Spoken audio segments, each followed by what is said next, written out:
Listen, in life, guys, you're going to go through things that's going to make you question, do you really want it?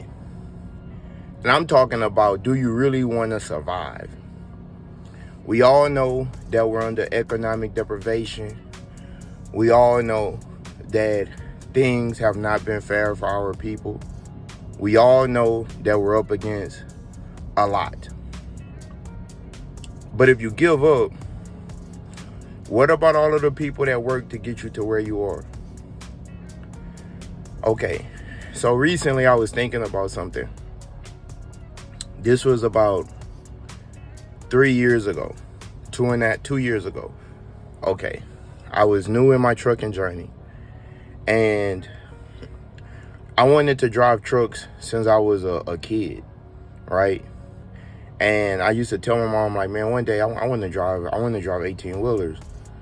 And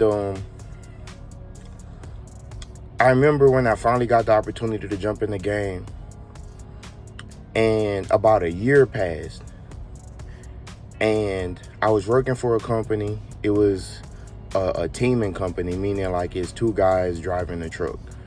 And I met my friend Robert. I call him Big Rob. So Big Rob and I was teaming. We met in Chattanooga, Tennessee, but we were both from Louisiana. And after about a year, we ran this truck. We made bread together.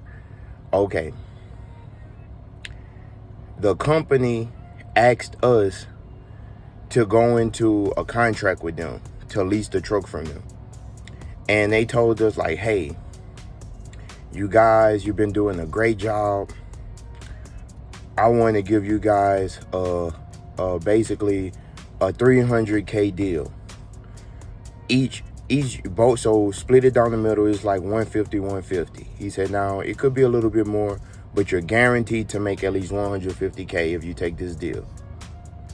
And at the end of it, you guys will own the truck. It'll be y'all truck. Now, when the deal was offered, I told the manager, I said, hey, let me think about it. I get back to you. So I'm doing the math. I'm thinking. And I told my friend, I said, hey, bro, I'm not going to do it. I say, if we only think about how much money we're going to make on the deal, but we're not thinking about how much debt we're going to be in, we're not thinking about how much of that 150K or we're going to actually see. If we factor in taxes, which is about 25%, I say we're not going to see at least 30K out of that for as taxes is going.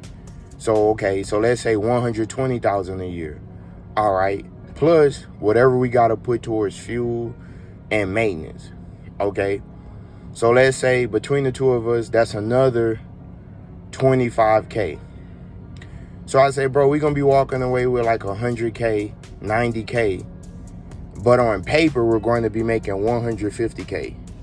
I said, we're already making about 80K after taxes. All we would be doing is paying them at this point to drive the truck.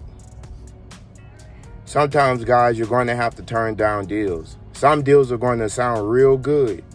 But if you say yes only because of money, you could end up in a situation that's not really beneficial to you.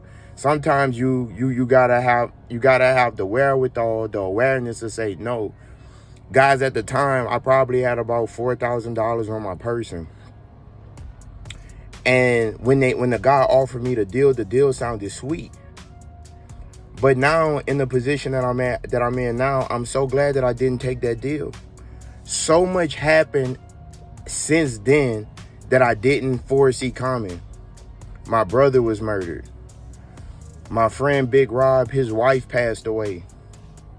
She passed away this year. May she rest in peace. So much occurred since then.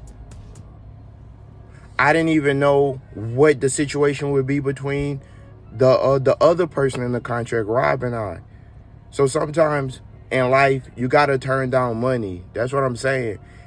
If you accept the first bag that come your way, you could end up in slavery, guys. You could end up in a 360 deal. You could end up in a situation where long after the deal is gone, you're still paying for something that's not even benefited you. Be safe. I wish you success. Keep grinding. And the light is at the end of the tunnel. The people who win, and I'm not just talking about economics, I'm just saying in life, the people who win had every opportunity to quit. They just kept going. We live in a society that wants you to quit, guys. That's the truth. We live in a society that's going to make quitting sound like winning.